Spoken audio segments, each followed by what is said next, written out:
Okay, I'm back. You have to know what button to push in what situation, and because I don't have air hooked up to it, it threw me an alarm for air pressure is missing, even though I have bridged the contact.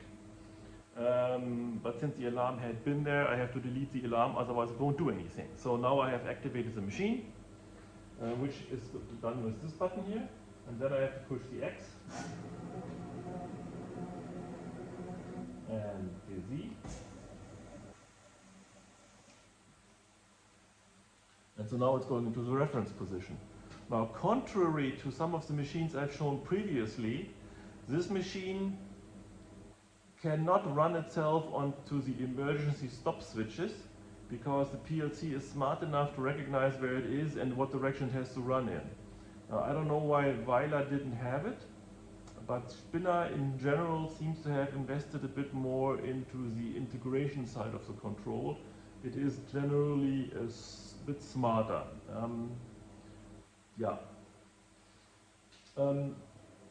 So I'm now at the, this is now the reference point. I can keep going. So now this is the cute little revolver here.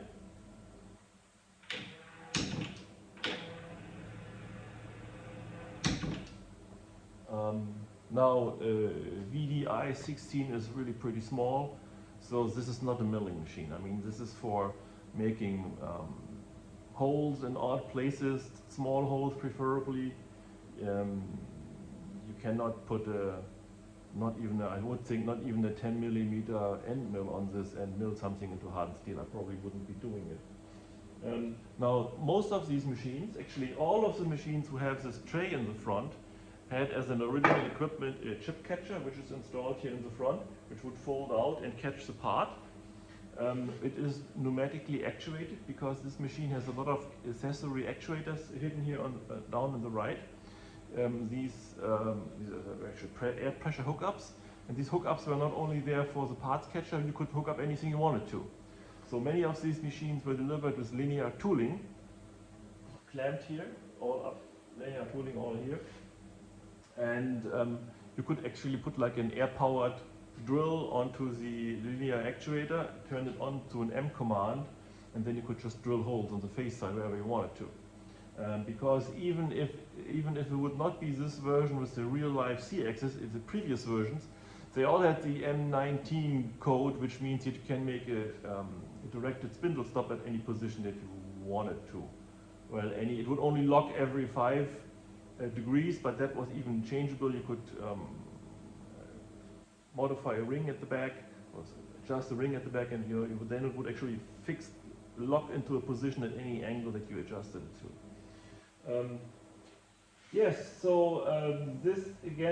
This machine is next level when it comes to safety, and you got to figure it out. And anytime something does not work, you have to learn that the problem is not a technical problem; it's a problem between the ears, because you keep missing things like I just did. It's very confusing sometimes, and you keep forgetting things. And now the machine is of very high quality, in my opinion.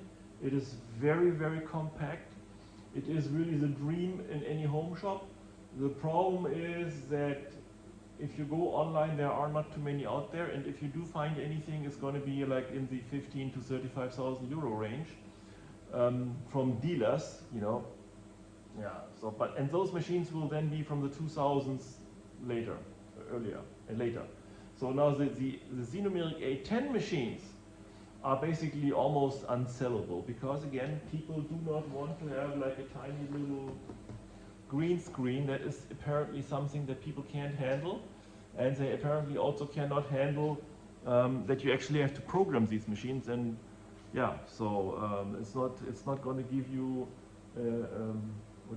like a conversational control in the front where you don't have to do any programming anymore. On this machine, even if I go to the program table, it doesn't even give me names for programs in the overview table, which I found interesting always. Like if I go here, so these are my programs. It's just names. I cannot even put it's just numbers. I cannot even put a name behind it. At least I have not figured it out. So you have to run it. You have to do all your archiving on the laptop. You transfer the data over this connection to the control and backwards. So preferably you sit there with the laptop and you just modify on the laptop, and then you can put all kinds of comments in it, whatever you want, but it will never be as smooth as a late model 840D. But this machine cost about 10% of what I would be paying for a much later model machine. So from that point of view, I have to say, do not buy these machines ever, because certainly not if they're cheap, because if you know of a cheap, good Spinner SB, you should tell me about it so that I will investigate for you. Yeah. Now, the one thing that I'm missing from my collection bucket list is actually the bigger brethren of this machine, which is the Spinner PD. The Spinner PD is a little bit wider. You can recognize it by the slightly angled front panel it has here. It was also initially available with the Sinumerik 810, but very briefly only. I've only ever seen one machine in real life, and that was a piece of shit. That was really a terrible condition machine, leaking all over the place. And but the Spinner PD came with a second spindle, with a tailstock and a second spindle as an option. While on the SB, the tailstock is so rare that it's almost like a mythical beast. I know they existed, and I know I've seen one machine actually has it. I know of another machine that has it, that seems to exist in real life. Then there's pictures of some. But on the early model machines, a tailstock was something extremely rare. It's been heard of, but it's, you know, I would say it's been seen, but not by reliable witness. But on the other hand, I've seen one in real life. Now, on the later machines, if you go towards the end of the production run, that became a bit more common, it seems. But those machines are far outside of my hobby money price range, and that won't be happening.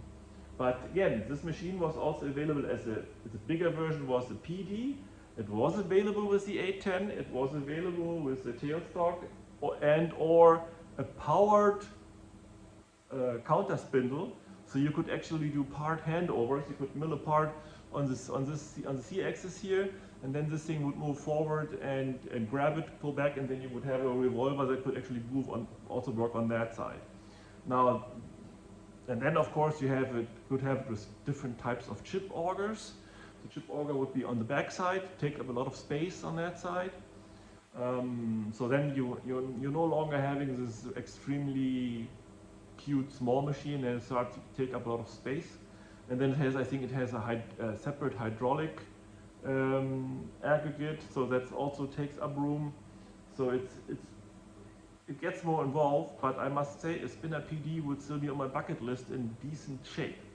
And they may be coming up, because I know that if there is one with an 810, it will be very hard to sell. People do want those controls for some reason. And if it does not have an 810, but it has an 820, I'm sorry, it has an 840, then it's just too expensive. I mean, if you look out, if you type into the internet Spinner PD, I think it tops out at like 35 or 40,000 euros, and it doesn't start at below 15, 20 or so. The one I've seen, the garbage one, was like 9,000, but it was really bad. And I find it always fascinating when machinery dealers are advertising stuff that they know absolutely nothing about and are completely unable to demonstrate its functionality. So they come up with a price and they think, oh yeah, everything works, but they have never seen it run. They don't know how to make it run. They're too lazy to set it up. They cannot provide any information, and that would mean I have to drive there, and then they would have to give me permission to set it up, because in this case, with the external hydraulic tank, you got to hook everything up. And then it will gush fluid all over the place. So yeah, I'm hopeful to find a Spinner PT at some point in time. If you know of one, you can contact me. My budget is low. Yeah, what else can I say about this machine? It has the chip. Okay, it's not on the camera, no. So it has a drawer down here for the chips. Below that is another drawer for the coolant. So everything is extremely compact. You could also get a chip auger with this particular machine, which would also be at the back. I think I've never seen one. And then there was also a curiosity version of this machine, which I would also love to play with, but it's not. I can't find one, and certainly not at a decent price point. This machine was available with a linear portal loader mechanism. So it looked really weird. There's currently one for sale in Portugal, which is a bit of a shipping problem. The thing looks like it has the same machine attached to it on the left side, and then there would be on the left side there would be like a parts sorter, and then there would be like a portal loader, which would then automatically load a part into the spindle. It would be worked, and then it would be, I don't know, picked off, and I think there was also a mechanism to pick these up and sort them. So pretty complicated. It did not seem to be unique, so they must have sold, I don't know, some, maybe a dozen or so. I would love to play with one. I would but if you have such a machine and you don't have the parameters for it, then you're lost. Then you can just, kick the bucket. Spinner doesn't really know anything about these machines anymore.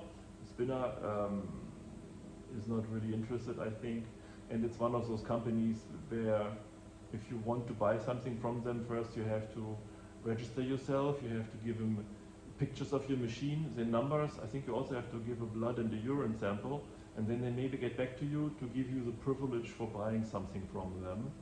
And I'm not yet part of that elite club, and I certainly do hope that they are also like, I don't know, club meetings and club barbecues or something, but yeah, I'm not part of that elite customer base as of yet. Nevertheless, I think, these things with a portal loader, I think they were called PL 400 or something, portal loader 400. It was attached on the side.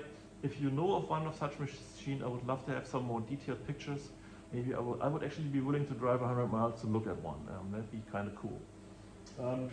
Yeah. The machines, they have of course a power chuck which is pneumatically operated. The problem is that, well, first of all, when I got the machine, there was leaking all over the place, the pneumatics. So that is easily fixable, it's all standard parts.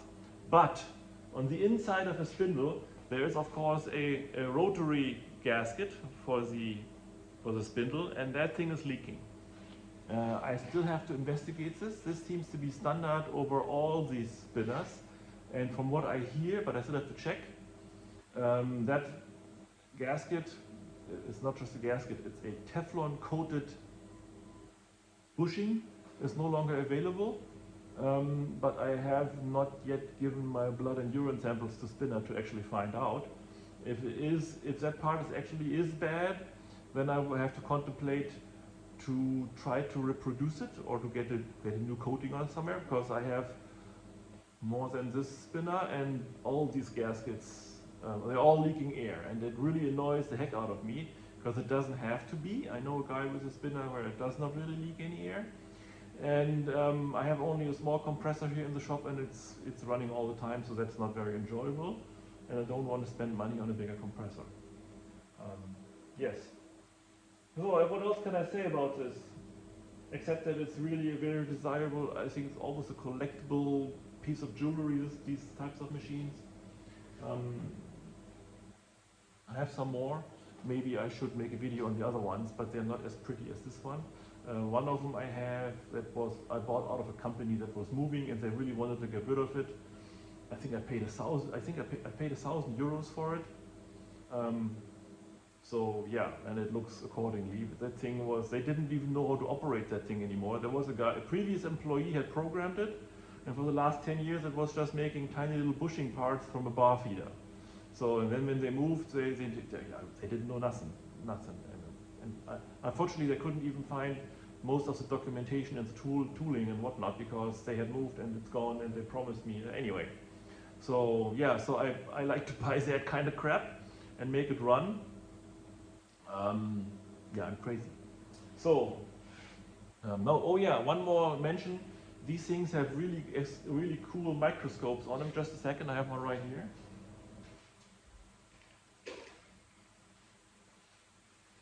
So this is the setup that you need to adjust the tooling on the machine. There's a semi-automatic function where you put this in.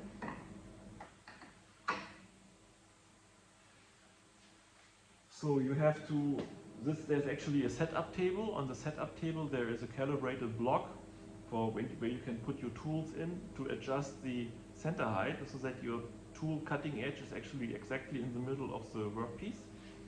And then you can take the centering scope, adjust it here in the machine, and then you can drive the tools in here, you move under the microscope, and then through a semi-automatic function here, you tell the machine, okay, this tool number such and such is now, I designate as D whatever, 456. You push a button and then the control memorizes the workpiece location. That I think all the Sinumerik 810s had this, certainly the later ones. I think my 810 GA0s do not have this, possibly because they don't have a microscope holder. So maybe that was an option that had to be activated or has to be activated in the parameters. But if you don't have a microscope in the machine, then you can't use that function. So that microscope is from a company that's still around. I think the company is called Marcel Aubert from Switzerland. My understanding is that they don't react to emails and you have to get your parts from some distributor. Oh yeah, but it's, you know, it's pretty easy, pretty standard. But it's nice to have these options. It really gives you a lot of possibilities, even though this machine, of course, is only for short work piece, because it doesn't have tailstock. And it has a very limited range. I think it's like 250 or something. Yeah. But it's very cool to play with the transmit function. I only just started playing with this, but it gives a completely new dimension. So yeah, so you can look that up. It took me a while to figure this out. The previous owner of this machine didn't even know they had that option, and the machine was not actually set up to run that option, because the reference point was defined falsely and I had to go into the parameters and fix it. But now it does work and it's a fantastic thing to play with. I just wish the thing would be VD40 tooling so you can actually do some real hogging, but this is a machine for small intricate stuff. So if you are a dentist who is building brass steam engines in his basement, that is the perfect machine to go into a mass production of brass steam engine components, if the steam engine is not bigger than this. Okay, I feel myself starting to ramble, so I better stop here.